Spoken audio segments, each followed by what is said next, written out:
బిజినెస్‌లో ముఖ్యమైనది legacy, standard, quality, since. Legacy ఇన్ని ఇయర్స్ నుంచి ఉన్నాము, సిన్స్ నుంచి ఉన్నాము అని ఎందుకు చెప్తారు? ప్రతి పెద్ద బ్రాండ్ కింద సిన్స్ అని ఎందుకుంటది? ఎస్టాబ్లిష్‌మెంట్ అని ఎందుకుంటది? ఇయర్ ఎందుకేస్తారు?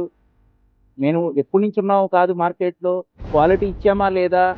కస్టమర్ సాటిస్ఫై అయ్యారా లేదా? అని కొంతమంది ఎవరో అంటున్నారు కామెంట్‌లో. ఇన్ని సంవత్సరాలు మేము 50 ఇయర్స్ దగ్గర దగ్గర నుంచి ఉంటున్నామంటే క్వాలిటీ ప్రోడక్ట్ ఇస్తున్నాం కాబట్టే ఉండగలుగుతున్నాం కదా మార్కెట్‌లో. ఇన్ని షోరూమ్స్ మాయి ఉన్నాయంటే వైడ్ రేంజ్‌లో బిజినెస్ జరుగుతుందంటే క్వాలిటీ ఉంది కాబట్టే కదా! క్వాలిటీ లేకుండా ఇన్ని సంవత్సరాల నుంచి మేము ఇవ్వబట్టే కదా ఇంతమంది కస్టమర్లు మా దగ్గరికి ఉన్నారు. దగ్గర దగ్గరగా మాకు 5,000,000 కస్టమర్ బేస్ ఉందంటే మీరు నమ్ముతారా? మనకు చిన్న సిటీ ఏలూరులో. మన ఏలూరుకి Rajahmundry, Ongole, out of state నుంచి కూడా వచ్చారు. నిన్న ఇక్కడ ఖమ్మం దగ్గర నుంచి కస్టమర్ కొన్నారు. ఈ రివ్యూ కూడా నేను త్వరలో చూపిస్తాను. అలాగే కస్టమర్ రేంజ్ చాలా ఉంది. రివ్యూస్ కస్టమర్‌ని నేను అడగను, అంత ఖాళీ ఉండదు కాబట్టి మాకు.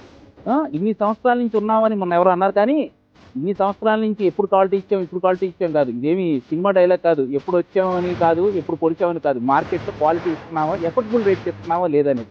అందరి బాధ అదే. నేను మంచి క్వాలిటీది ఎఫర్డబుల్ రేట్‌కి ఇస్తున్నాను. మన ఏలూరులో అందరూ బాధపడేది. ఓకే. కాంపిటీటర్లు ఉంటారు కామన్. అయన్నీ కాదు. ఒక్కసారి మా షోరూమ్‌కి రండి. రేంజ్ చూడండి. ఎఫర్డబుల్ ప్రైస్‌కి వస్తే మీరు తీసుకోండి. తెలుసు కదా! మన వివాంట ఉత్తరాంధ్ర నుంచి